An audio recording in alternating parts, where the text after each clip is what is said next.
Selamat pagi semuanya. Pagi, Bu. Pagi, Bu. Baik, selamat datang ya di kelas ini, yaitu mata kuliah perencanaan pengembangan kawasan. Ya, hari ini kita mengadakan perkuliahan kembali gitu ya. Setelah kita melewati perkuliahan pertama sampai keempat gitu ya. Hari ini kita pertemuan kelima.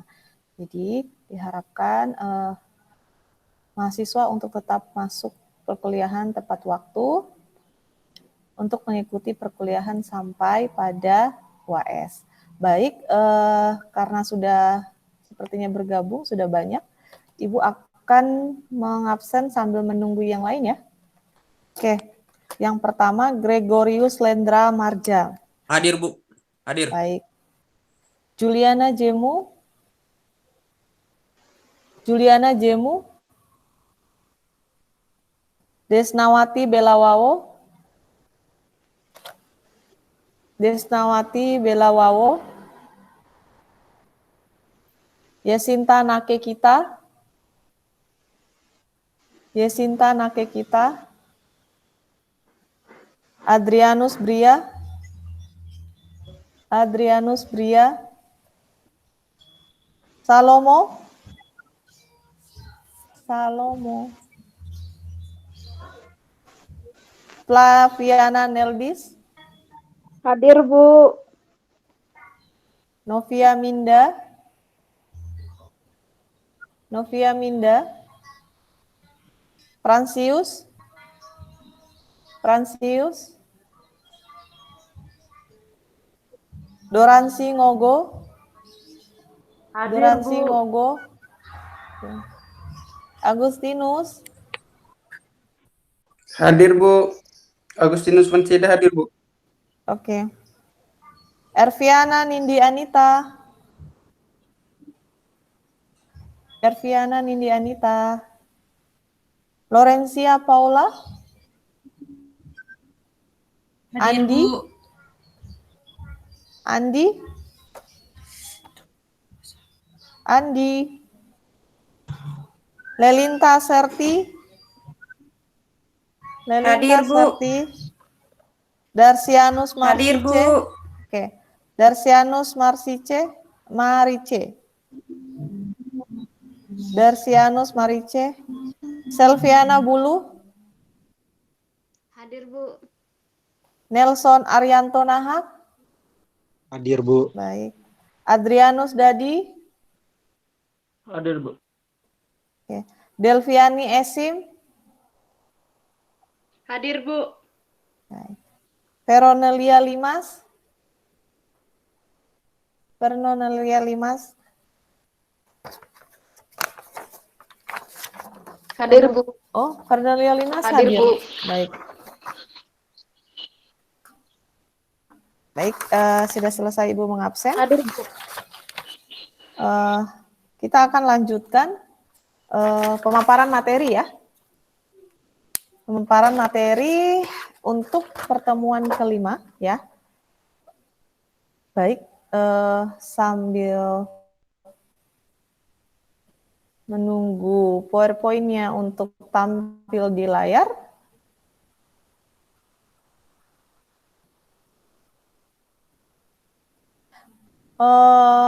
Sambil menunggu PowerPoint-nya, bagaimana dengan tugasnya? Sudah dikirim semua?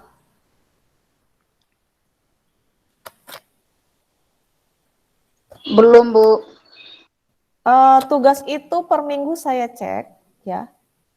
Tugas itu saya cek per minggu, gitu ya. Jadi mohon dikerjakan setiap minggu, saya akan menilai berdasarkan progres, ya. Jadi nanti di dalam pengumpulan tugas untuk setiap di Google Classroom itu Ibu akan memberikan komen, gitu ya.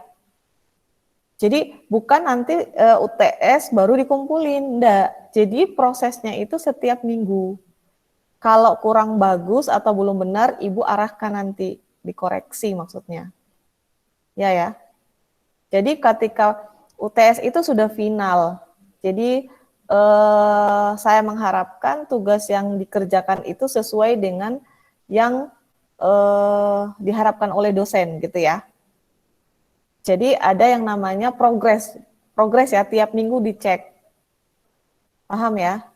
Dan ini tugas untuk UTS seperti ini dan nanti tugas UAS juga seperti itu. Oke, paham ya? Paham, Bu. Ya, saya tunggu sampai hari ini gitu ya, karena saya mengatakan pada tugasnya tiap minggu ya. Nah, hari ini saya tunggu nanti dikirim gitu ya, karena tugas ini banyak yang mengumpulkan asal, gitu ya. Jadi itu pengalaman Ibu ya. Jadi setiap minggu Ibu lakukan progres, maksudnya koreksi. Kalau sudah benar, oke. Kalau belum benar akan dikembalikan. Saya akan ngetek ulang. Jadi sering-seringlah memeriksa atau mengecek Google Classroom Anda. Gitu ya.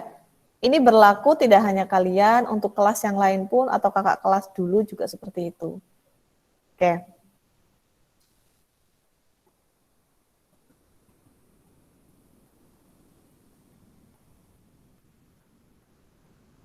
Ini masih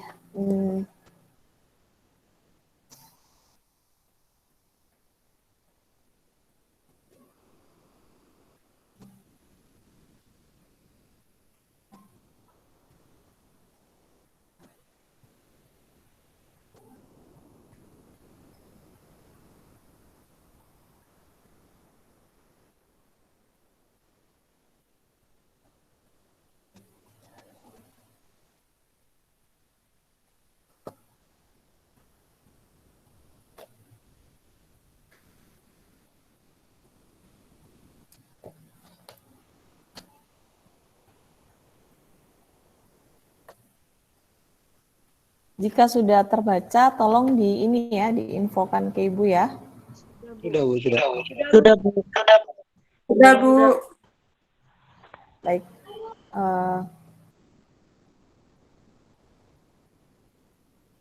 Nah, untuk hari ini kita masuk kepada mata kuliah perencanaan pengembang kawasan dengan materi judulnya perencanaan tata guna lahan.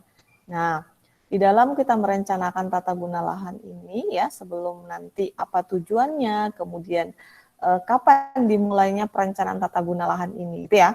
Nah, Ibu akan bahas dulu ya terkait sejarah perkembangan tata guna lahan.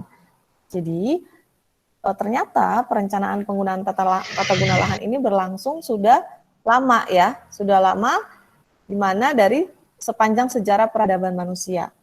Nah, berarti kalau terkait dengan peradaban manusia berarti dulu sudah ada dan sekarang seperti apa. Dulu seperti apa ya asal mulanya, kemudian di mana dimulai peta tentang lahan dengan lingkup yang dibatasi, kemudian di mana dulunya itu ada yang namanya kebudayaan kuno di Mesopotamia dan Mesir.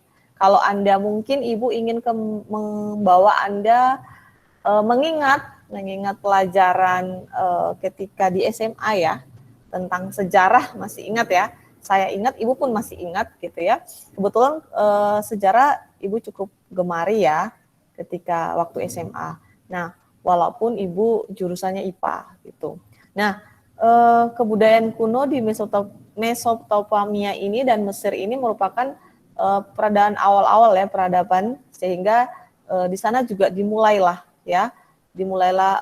semacam pengembangan ya, penggunaan lahan gitu ya, karena di sana pada umumnya orang dimulai untuk menetap gitu ya, sehingga bagaimana dengan lahan yang terbatas ya, kita tahu bahwa pertumbuhan semakin meningkat, lahan semakin sempit, perlu penataan gitu ya, lahannya untuk apa dan tujuannya untuk apa. Kemudian, nah ternyata dulu kala ya, kalau kita berbicara pengembangan tata guna lahan gitu ya, kita tidak lepas dari yang namanya peta ya, karena peta ini merupakan gambaran secara spasial ya, gambaran secara spasial untuk di mana atau lokasi atau wilayah yang akan mau dikembangkan sehingga perlu ditata.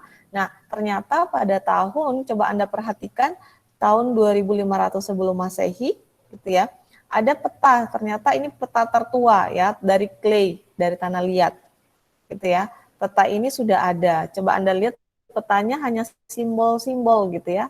Anda tahu peta kan ya, peta yang biasanya Anda lihat di globe gitu ya, atau yang di dinding gitu kan. Nah ini dia memberikan hanya beberapa simbol, kalau misalnya dia ada gunung, kemudian ada sungai, kemudian dia ada pepohonan, ada misalnya pertanian gitu ya. Dulu kala itu ternyata sudah ada semenjak 2500 sebelum Masehi. Nah, kemudian ada juga peta tertua ya yang terdapat di China gitu ya, di Cina. Di Cina itu 168 sebelum Masehi, di mana kalian mungkin di sejarah atau di sosial media atau di TV gitu ya, atau di buku gitu ya, Anda pernah dengar ada Sungai Kuning ya, Yellow River dan Great Wall atau tembok Cina ya. Coba perhatikan, ternyata di Cina itu 168 sebelum Masehi itu sudah ada peta yang bentuknya liat gitu. Nah, coba Anda perhatikan, ini peta zaman yang ada di Cina gitu ya. Kita melihat bahwa di sini ada Sungai Kuning itu memotong dari Great Wall-nya. Nah, ini adalah simbol dari tembok Cina gitu ya. Nah, ini mereka petakan ada tembok Cina, kemudian dilalui oleh sungai, ya, lalui oleh sungai, gitu ya, atau Sungai Kuning, kemudian di sekitarnya ada pegunungan, ada bukit, gitu ya, kemudian ada hutan, gitu ya. Nah, ini adalah salah satu peta tertua di Cina yang terbuat dari liat juga. Nah, kenapa Bu peta ini penting gitu ya? Tadi sudah sampaikan, di dalam peta itu memang kita membaca simbol, karena gambaran yang ada di permukaan bumi ya, gambaran ini maksudnya yang ada di bumi ini digambarkan di dalam sebuah kertas gitu ya, atau sebuah bentuk media yang lain dalam bentuk diproyeksikan, diskalatiskan, lebih kecil gitu ya. Bagaimana mungkin bumi ini seluas ini kemudian hanya berada pada kertas 1 x 1 meter yang biasanya Anda lihat peta di sekolah, peta di dinding gitu ya. Nah, itu yang Ibu katakan tadi, bahwa memang ketika kita hanya memetakan saja yang ada di permukaan bumi, ya mungkin cuma Anda yang tahu, tetapi ketika diproyeksikan atau digambarkan secara spasial di dalam kertas, yaitu peta gitu ya. Nah, di situ Anda bisa lihat batasan-batasan ya. Sepertinya ada yang masuk, sebentar ya. Saya izinkan masuk dulu. Nah, ini adalah salah satu di mana tadi Ibu jelaskan. Kemudian, ternyata di dalam ada ilustrasi menurut ini yang bagi umat Islam ya. Di sini juga ada ilustrasi batasan unsur ruang gitu ya.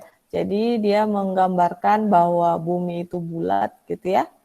Kemudian di sini ada berbagai bentangan alam gitu ya. Bahwa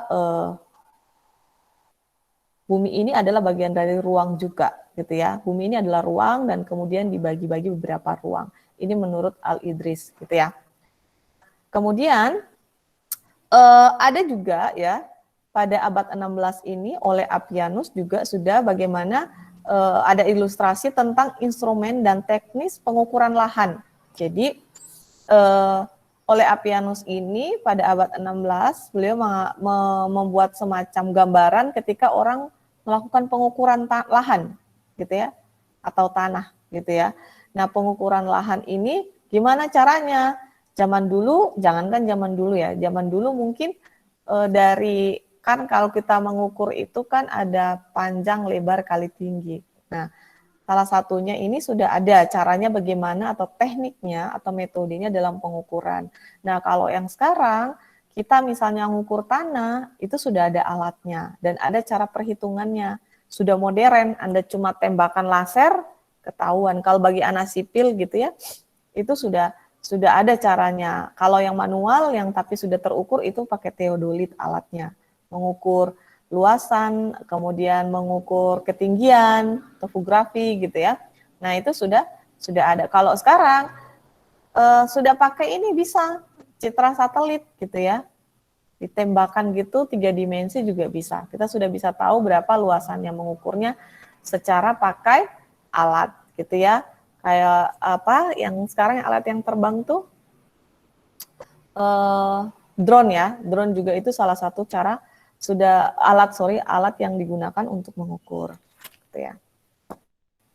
Nah, jadi di dalam perencanaan ini bahwa aktivitas penilaian secara sistematis terhadap potensi lahan termasuk air dalam rangka memilih, mengadopsi, dan menentukan pilihan penggunaan lahan terbaik dan ruang berdasarkan potensi dan kondisi biofisik ekonomi dan sosial. Hal ini untuk meningkatkan produktivitas dan ekuitas dan menjaga kelestarian lingkungan. Jadi perencanaan tata guna lahan ini salah satu aktivitas di dalam menilai secara sistematik ya, artinya kita mempertimbangkan beberapa aspek gitu ya, beberapa aspek tidak hanya segi fisik atau biofisik, kemudian ekonomi, sosialnya juga harus dipertimbangkan ketika akan mau dikembangkan atau direncanakan.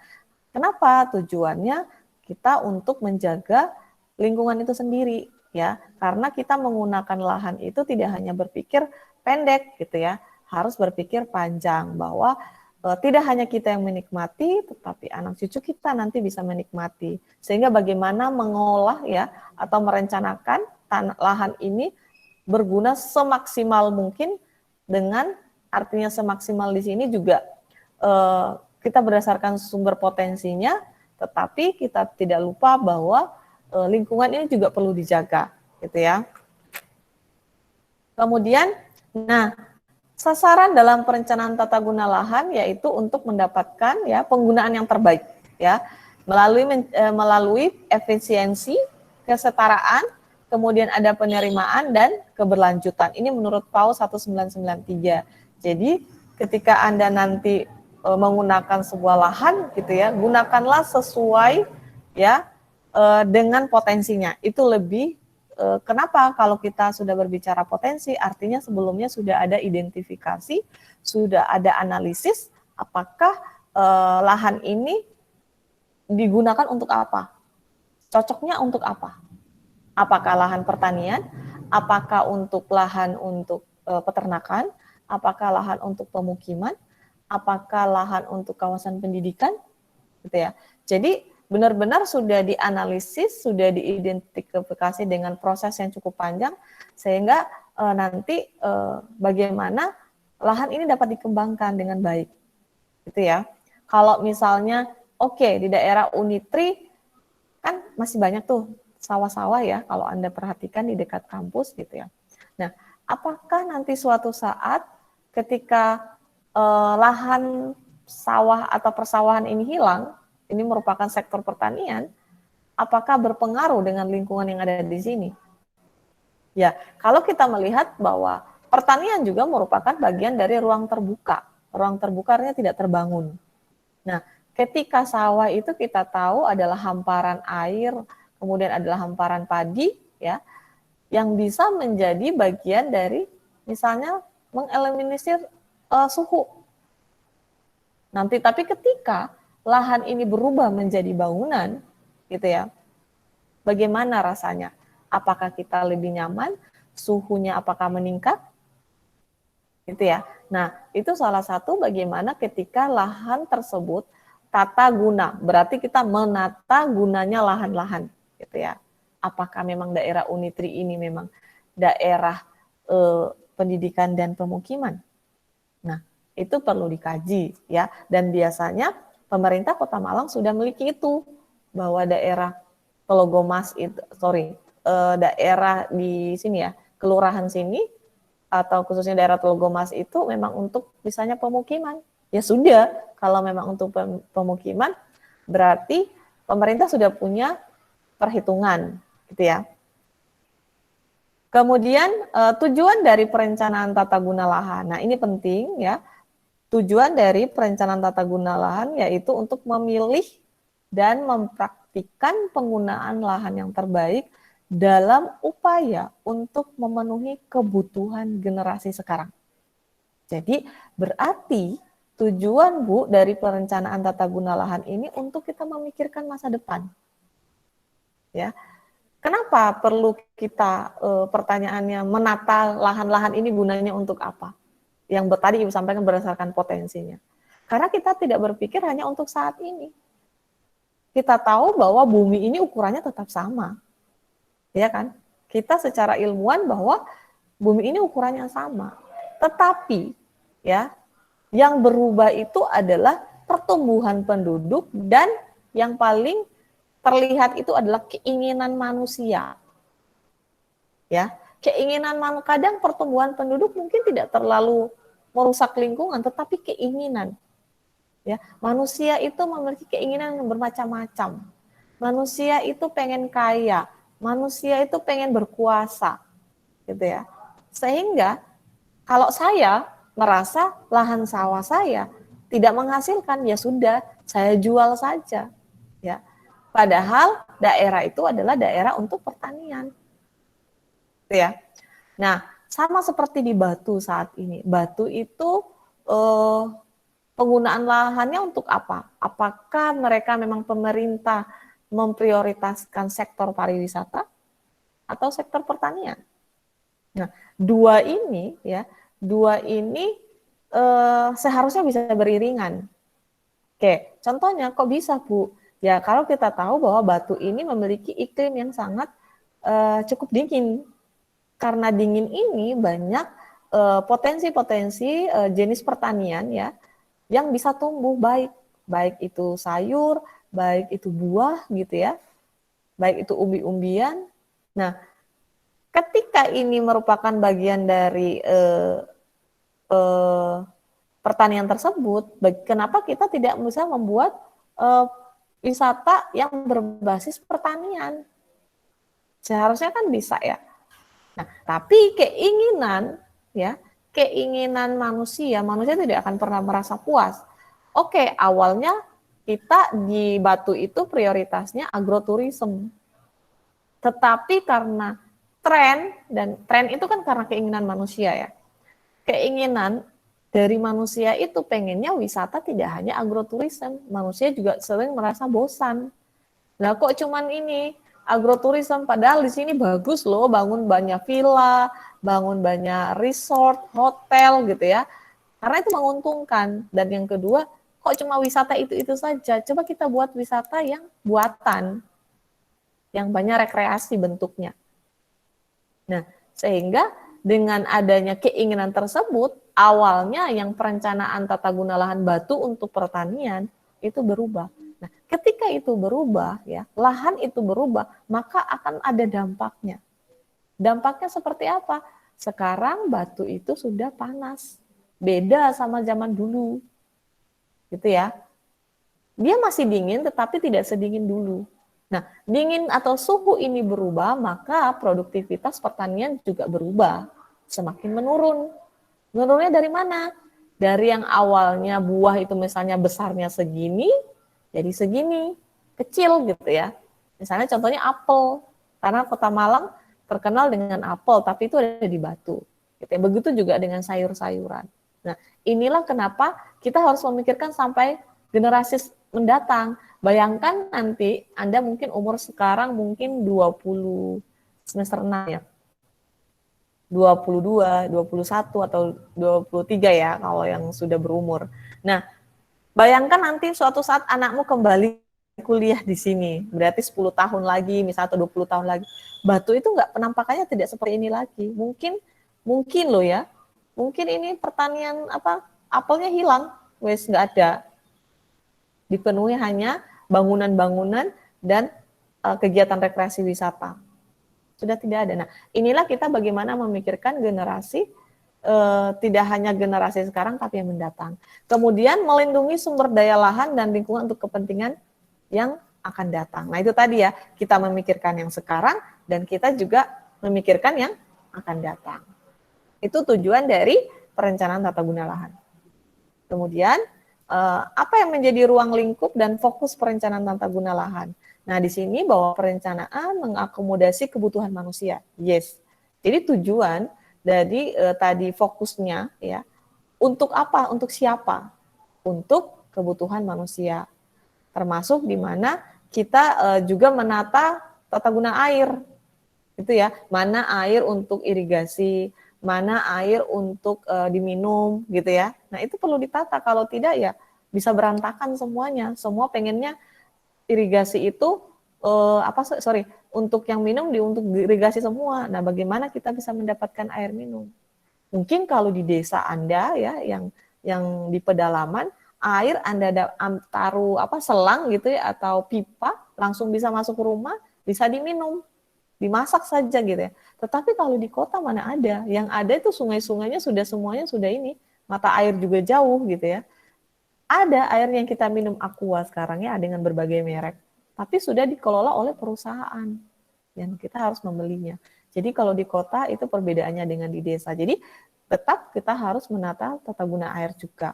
Kemudian perencanaan mengakomodasi variasi tanah dan lahan. Yes, mana tanah yang kurang subur, mana tanah yang cukup subur, mana yang subur. Nah, itu digunakan untuk apa kalau yang subur? Kalau yang tidak subur, oke, dibangun pembangunan, misalnya rumah-rumah, pemukiman. Tetapi kalau untuk kawasan tanah yang memiliki tanah subur dengan horizon lapisannya yang baik gitu ya. Nah, itu perlu untuk pertanian agar tanaman masih bisa hidup gitu. Tapi kalau memang tanahnya sudah tidak subur ya udah dibuat atau dimanfaatkan yang lain. Kemudian teknologi dari tata guna lahan. Ya, teknologi bisa digunakan juga. Kemudian perencanaan terintegrasi ini artinya kita tidak hanya merencanakan itu hanya melihat aspek misalnya budaya, kemudian sosialnya saja untuk kepentingan masyarakat atau manusia, tetapi kita melihat dari kepentingan ekologinya. Jadi semua kemudian ini untuk kepentingan stakeholdernya siapa saja, ya kan, yang berkepentingan siapa saja. Nah, itu harus diperhatikan. Gitu ya. Kemudian perencanaan tata guna lahan ini adalah suatu proses membuat keputusan. Ya, karena di dalam perencanaan itu ada proses yang dilalui yang kemarin Bu sampaikan, ya, yang mulai dari identifikasi sampai kita membuat pedoman perencanaan yang akan menjadi keputusan bersama ya di dalam nanti untuk melaksanakan perencanaan ini gitu ya. Ada pedoman umumnya ya, ada visi misinya ya. Visi misinya apa ya? Visinya seperti ini, bagaimana mewujudkannya, yaitu misinya, kemudian sasarannya dan tujuannya untuk apa. Kemudian di dalam proses itu juga ada keputusan taktis, yaitu berpedoman pada faktor pembatasnya apa saja.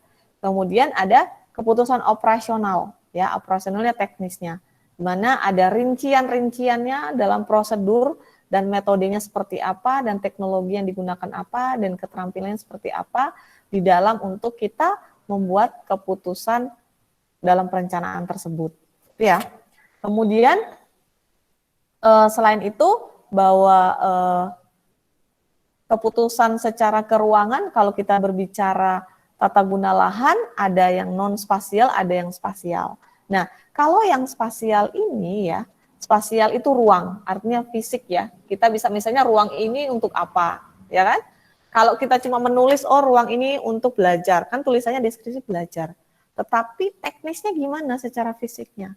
Oh, ukurannya sekian, ini dari batasannya utara, selatan, timur, barat. Nah, di sini kita harus melihat luas dan aktivitas.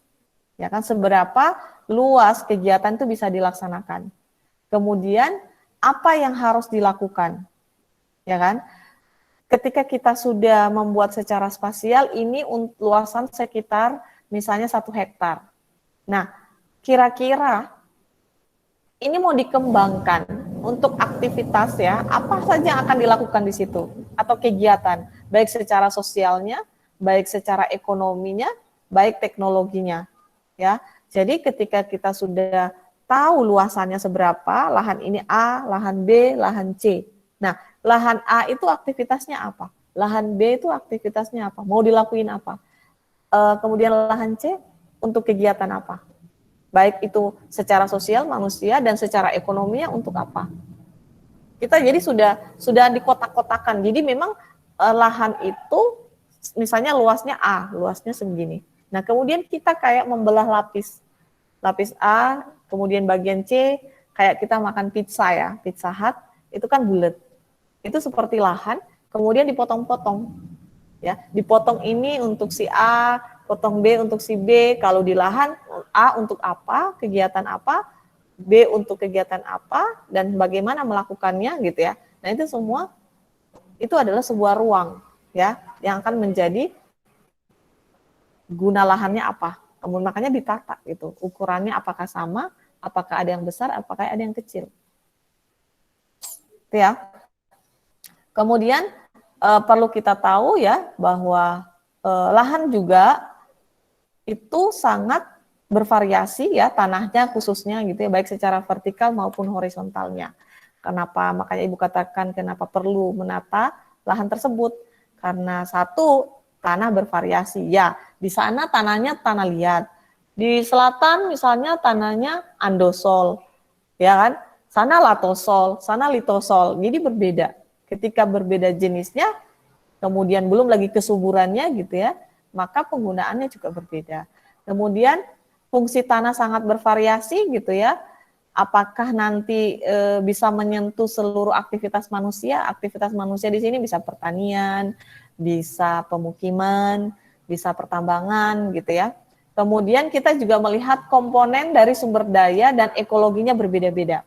Jadi suatu lahan itu secara ekologi berbeda. Contoh, misalnya secara ekologi misalnya pesisir pantai, itu berbeda dengan lahan Anda misalnya di sini. Yang jauh dari pantai itu berbeda. Gitu ya. Secara ekologi, kalau kita berbicara ekologi itu ekosistem. Kalau berbicara ekosistem itu kita berbicara tentang kepekaan.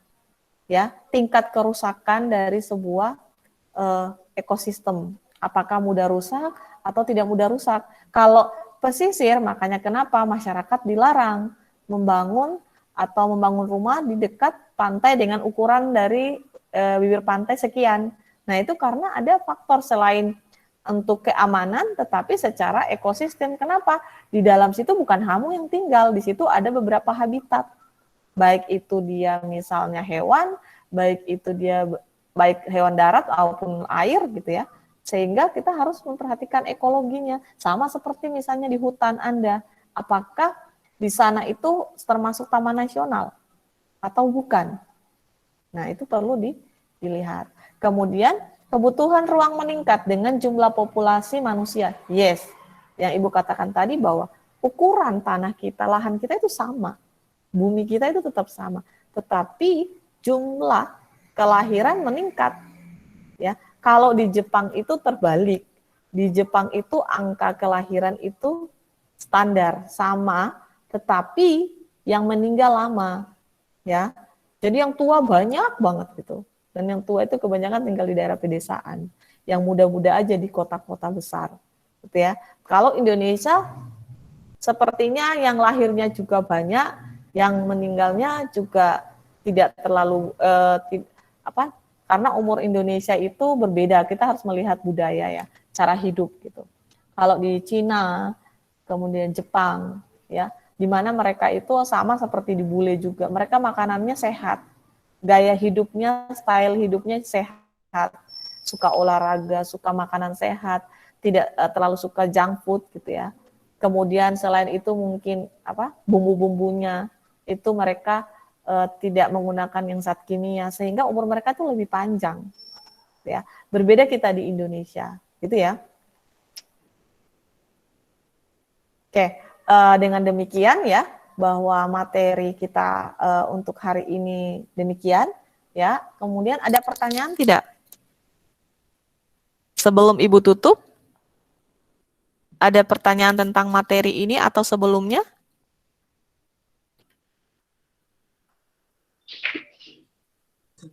Ada pertanyaan? Pas, Bu. Oke, nanti tugasnya saya cek ya. Jadi tolong hari ini saya tunggu sampai sore. Dikumpulkan yang sudah nanti saya cek. Nanti ada balasan, ada komentar dari Ibu ya. Dengan demikian, kita akan akhiri perkuliahan ini. Sampai ketemu minggu depan. Semoga tetap sehat ya semuanya, jaga kesehatan karena perkuliahan masih panjang ya, belum UTS gitu ya. Dengan demikian saya akhiri, sampai jumpa. Bu, Terima kasih, Bu. gimana dengan absennya, Bu? Kalau yang untuk absen bisa di ini ya, bisa di WA, di grup tapi jangan pribadi. Kalau Ada pribadi jarang Ibu lihat, di grup ya. Baik, Bu. Baik, Bu.